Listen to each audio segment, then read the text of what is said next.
Lo que el camino de la iniciación te enseña es que ninguno de nosotros existimos en nuestra vida. Tenemos que lograr la existencia. Y para eso es cada encarnación.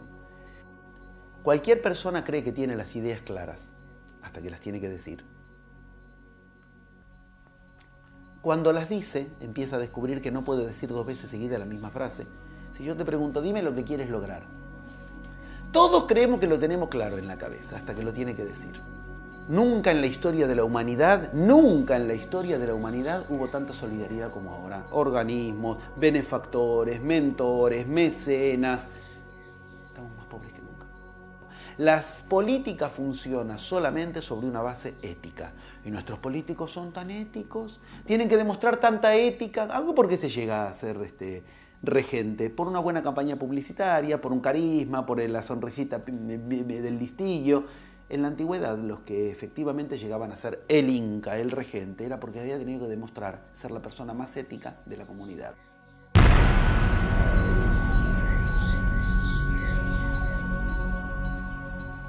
Mi nombre es José Luis Parise, soy psicoanalista, investigador, escritor y conferencista internacional.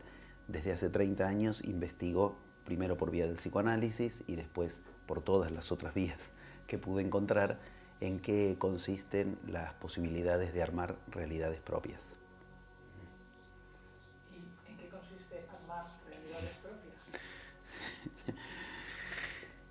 Cuando inicié mi carrera de psicología como estudio universitario, ortodoxo, de lo que me diplomé, era lo que quería aprender.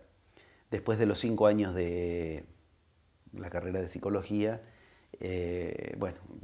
descubría que la psicología es, la verdad, que apenas la cáscara de lo más externo de la realidad, lo que llega a ubicar, y comencé paralelamente con la universidad estudios de psicoanálisis.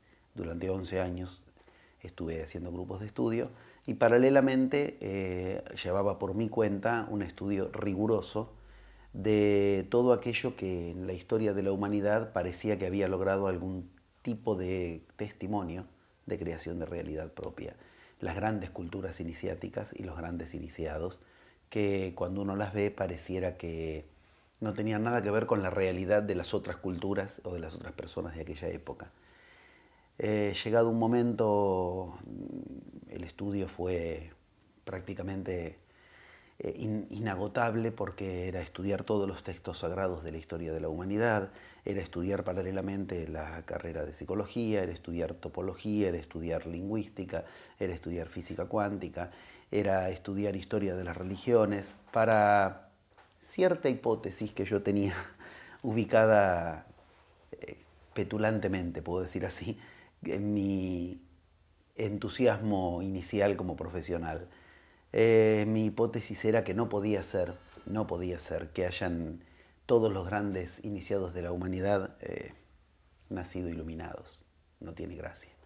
Si a los humanos nos dieron modelos de iniciación de gente que nace ungida, de madre virgen, y una paloma en el cielo dice: este es el hijo en el que tengo complacencia, y es el hijo del anterior grandioso y por eso él es grandioso.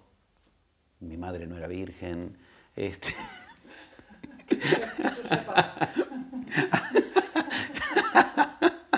Por lo menos no cuando me concibió a mí. Hasta ahí puedo hacer. Ninguna paloma se escuchó en el cielo. Y yo digo, si a los humanos nos dieron modelos de sobrehumanos para que nos guiemos en el camino espiritual, esto era una broma de mal gusto. Y investigaba en las grandes culturas iniciáticas y yo veía algo que me llamaba mucho la atención. Las culturas habían sido grandes cuando el que regía o los que regían tenían que ganarse el lugar. Cuando era por unción de que era por el hijo del anterior, ahí es donde se empezaban a caer las grandes culturas. Mi petulancia de profesional iniciado recién, pero lleno de entusiasmo, fue durante 14 años seguidos leer 14 horas por día bajo una pregunta: díganme qué es lo que hicieron para llegar a los estados de evolución espiritual a los que llegaron. 14 años durante 14 horas por día. Encolumnaba pacientes 3 días por semana, que eran los días que atendía, trabajaba, y bueno, prácticamente no hacía otra cosa que leer el resto de los días. Empezaba desde muy temprano hasta muy tarde y me iba a dormir y todo eso seguía en la cabeza y a la mañana otra vez. Era una disciplina poderosísima. Mi pregunta era poner en el diván a Cristo, a Buda, a Lao Tse, a Viracocha, a Sankara, a los grandes de la humanidad, bajo esa pregunta: dime tu secreto. Con mis pocas herramientas como psicoanalista voy a tratar de escuchar tus evangelios, voy a tratar de escuchar lo que de verdad fue tu palabra a cada uno de ellos, para tratar de descubrir, partiendo de una hipótesis: tú has nacido igual que cualquiera de nosotros, ¿qué hiciste y cómo lo hiciste para lograr ese estado superior al de todos nosotros?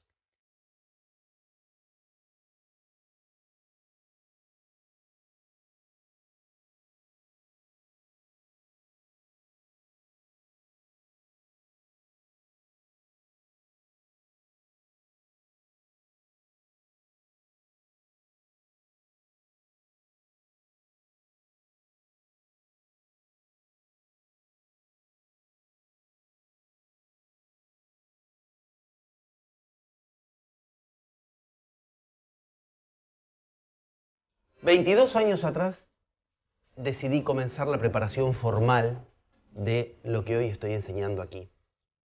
La historia verdadera de Cristo fue uno de los temas que no dejé de estudiar un solo día de esos 14 años.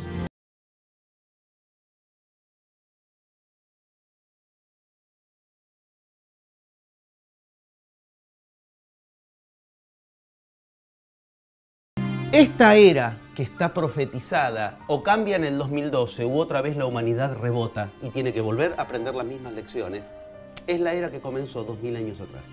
Yo voy a argumentar todo lo que digo, si no, no lo voy a decir. Los 4 evangelios canónicos son un capricho de la Iglesia.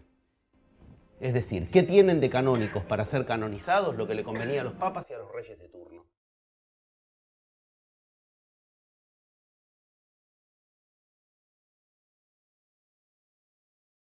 Claves de la vida de Cristo, que no conviene que se sepan si lo que quieres es tener un mediador entre tú y lo divino. Léase la Iglesia. La Iglesia se propone como mediadora entre tú y lo divino. La Iglesia es un obstáculo.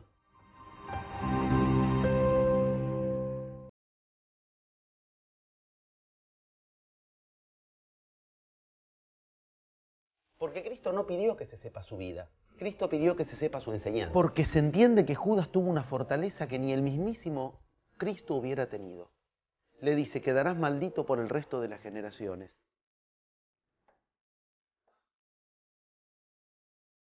Y Judas le pregunta si le puede explicar a los otros. No, no tienes ese don.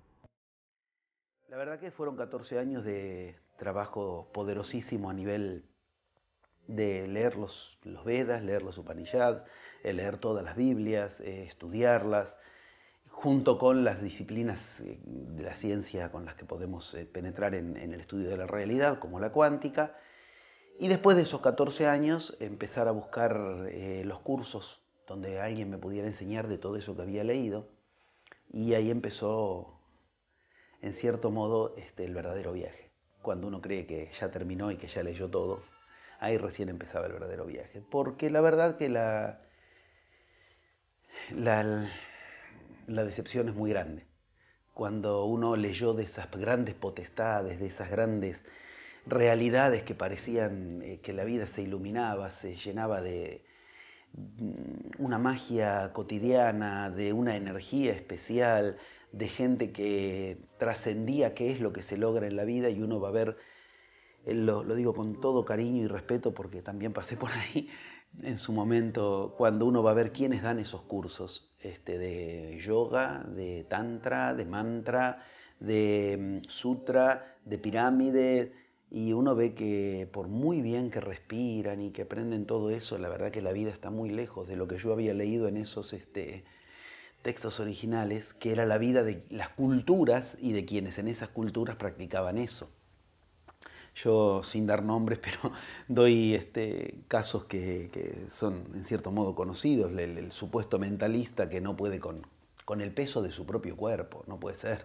O sea, no puede ser que eso que estudió no le permita siquiera controlar su propio cuerpo. La profesora de yoga, me acuerdo, uno de los cursos más avanzados, más difíciles de lograr, y Bueno, la profesora de yoga con respiraciones perfectas, con posturas perfectas, con aperturas perfectas de chakra, y el marido la engañaba con las compañeritas de curso y ella ni se enteraba. Eso no era de lo que yo había leído cuando leía de aquellas culturas de donde vienen estas enseñanzas. El perfecto chakrista, el que abre chakras, que sabe trabajar con toda su energía y no llega a fin de mes con la plata. No puede ser.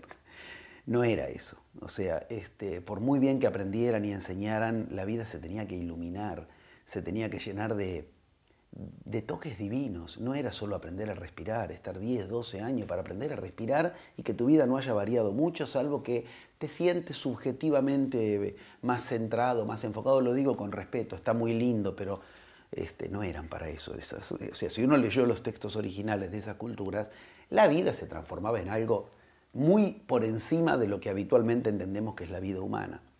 Ahí llegó la gran decepción. Todo esto era un mito, no servía para nada. Todos los que empezamos más o menos pasamos por ahí en algún momento. Esto, bueno, fue una mitología que perdí 14 años de mi vida, tanto tiempo de estudio. Ahora voy a estudiar en serio las cosas que son las reales, las de la realidad, las del hemisferio izquierdo, y dejémonos de embromar con todo eso. Fue nada más que una linda utopía que no funciona. Por supuesto que no es tan fácil cerrarle la puerta a lo divino. Siguen golpeando la puerta algunas casualidades, algunas señales, haciendo lo más corto posible un recorrido que no fue corto. Son 30 años de investigación. En suma, llegó el gran momento. Yo tenía que decidir, todo esto no sirve para nada y lo cierro, y me dedico a ser un psicólogo más entre tantos psicólogos. En Argentina eso es más o menos como uno de los destinos normales. Emprendo el gran riesgo. Y si de verdad existe aquello que yo leí en los textos originales, de que en toda cultura donde hubo saber original iniciático quedaron guardianes de la sabiduría, y me voy a tratar de encontrarlos, desde Argentina. Yo siempre digo, Argentina queda más lejos del mundo que el mundo de Argentina. Todo es más caro, todo es más lejos, los cambios nunca favorecen al peso de Argentina, los vuelos son más difíciles, hay que hacer vuelos retorcidos para llegar a los lugares. Joven psicólogo recién recibido, con una historia no fácil detrás, no tenía dinero, no tenía absolutamente posibilidades, pero tenía esos 14 años de estudio, de 50.000 cursos y 2 millones de horas acumuladas, que me habían permitido llegar a cierta hipótesis, por decirlo así, que es donde estaba en juego el puente.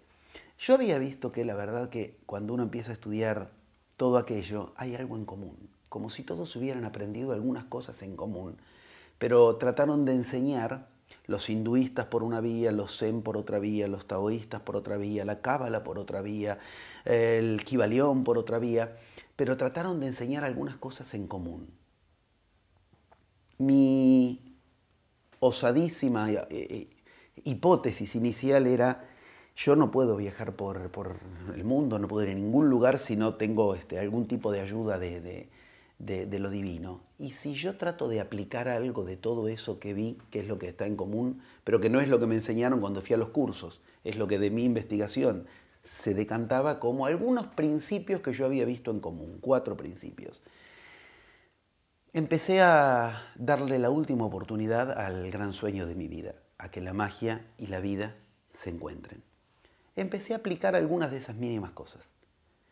¿Qué pasaba si yo aplicaba algún toque mínimo tratando de lograr algo, no por las vías que son las que normalmente se ponen en juego, sino usando eso? Y bueno, ocurrió. Empezaron a producirse extraños fenómenos de casualidades que cuando yo quería hacer un viaje se abrían las casualidades, me armaban el camino. Paralelamente yo empezaba a enseñar de lo que había aprendido a nivel intelectual, y la gente se interesaba en aprender eso mismo, entonces surgían viajes de enseñanza, muchos de ellos en forma grupal, en muchos yo tenía que ir enseñando y en otros yo tenía que ir por mi cuenta en forma solitaria.